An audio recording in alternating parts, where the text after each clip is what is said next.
Assalamualaikum warahmatullahi wabarakatuh. Jumpa lagi dengan Pak Arwan. Kali ini kita akan bahas materi BTQ atau Baca Tulis Al-Quran kelas 5 sekolah dasar, yaitu Mad Arid Lis Sukun, di mana bahasan ini adalah melanjutkan bahasan tajwid pada pertemuan sebelumnya. Kalau di pertemuan sebelumnya kita membahas tentang pengertian atau definisi mat, macam-macam mat atau cabang mat, dan mat tabi'i, maka hari ini kita akan bahas kelanjutan dari mat far'i. Kita sudah bahas mat tabi'i, sekarang kita akan bahas tentang mat far'i atau mat cabang, yaitu mat arid lis sukun.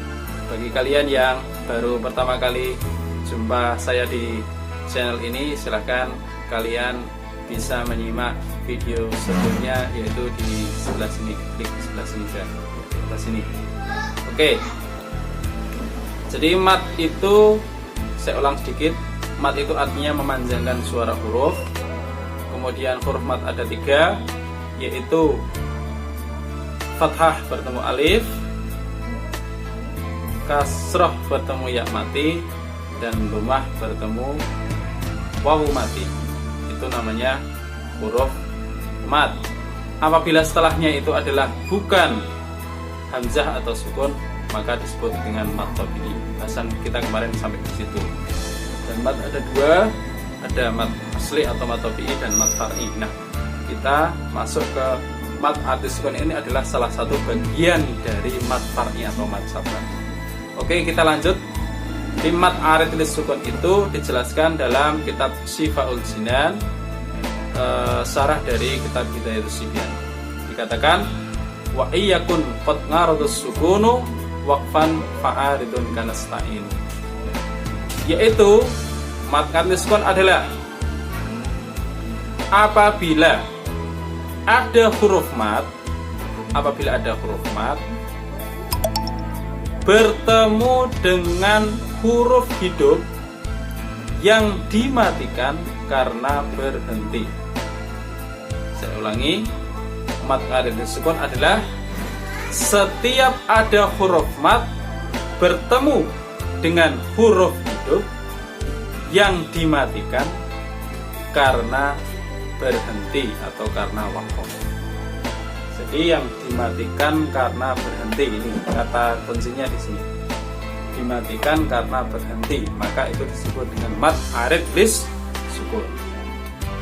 Panjangnya ada ikhtilaful ulama, boleh 2 harokat, boleh 4 harokat, boleh 6 harokat. Jadi boleh memilih salah satu, 2 boleh, 4 boleh, 6 boleh. Nah, sebab berhenti itu ada 2.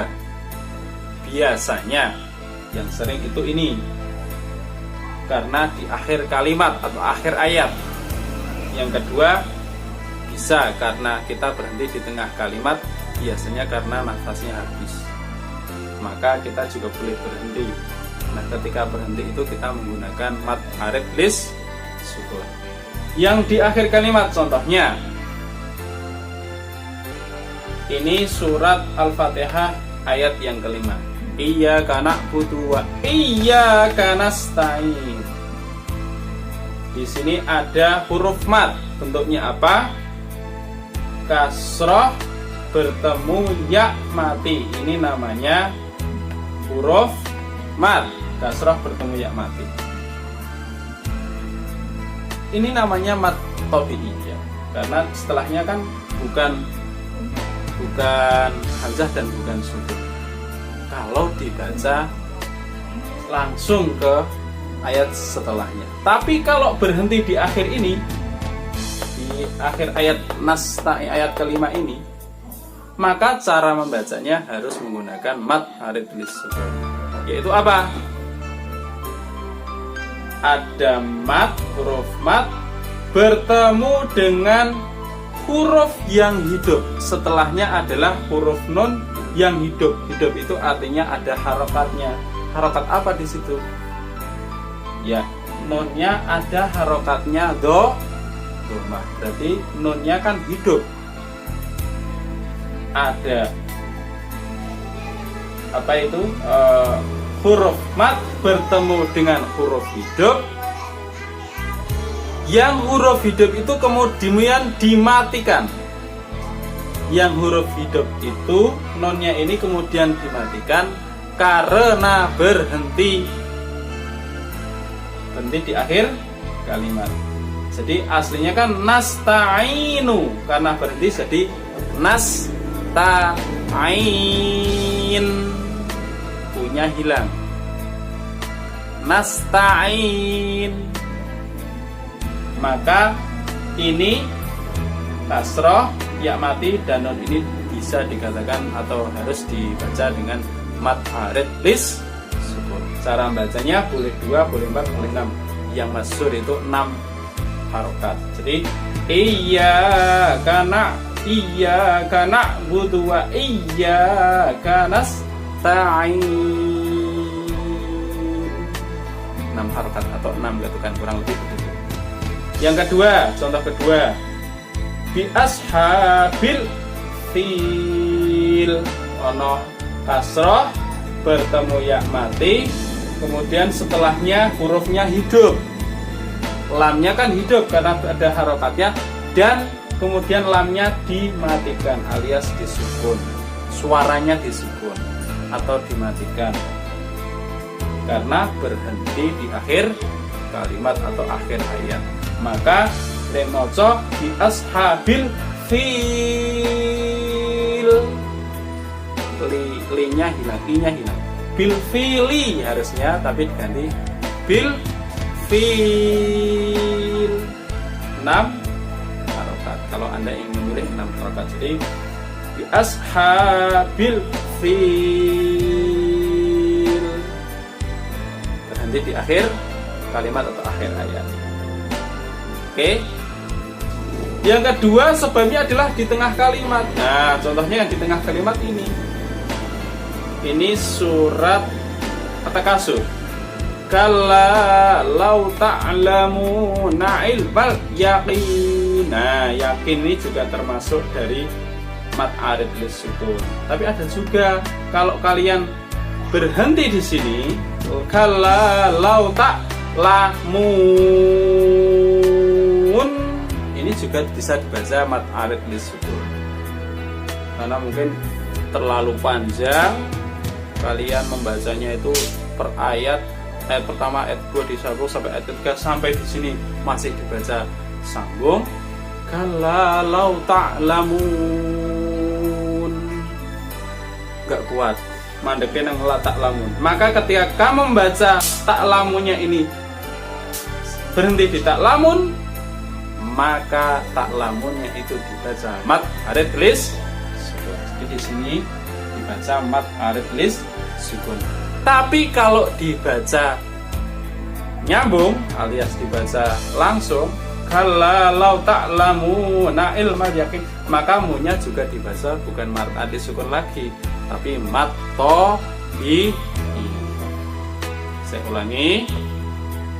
Kalau di tengah kalimat, jika ta'lamunya ini, munya ini dibaca langsung atau nyambung, maka disebut munya ini disebut dengan mat tabi'i. Tapi kalau kalian berhenti di sini, kalla law ta'lamun, ini munya dibaca mat arid lis sukun. Jadi berhentinya itu tidak harus karena di akhir ayat, bisa juga di tengah kalimat atau tengah ayat. Kenapa ini disebut dengan mat arid sukun? Karena satu, ada dhammah, ada huruf mat, dhammah bertemu wawu mati, ya. Dan setelahnya adalah huruf yang hidup, nunnya diberi harokat, dan berhenti, nunnya dihentikan atau dimatikan. Ta'lamun. Paham? Ya. Jadi saya ulangi lagi, mat arid sukun adalah setiap ada huruf mat bertemu dengan huruf hidup, ana huruf mat bertemu huruf hidup, dan huruf hidup itu dimatikan atau dibaca mati karena berhenti. Bisa berhenti karena tidak kuat atau berhenti di akhir kalimat, maka itu disebut dengan mad arid lis sukun. Panjangnya bisa 2, bisa 4, bisa 6 harokat atau 1 alif atau 2 alif atau 3 alif. Dan berhentinya bisa 2 hal ini, bisa di akhir kalimat, bisa di tengah kalimat.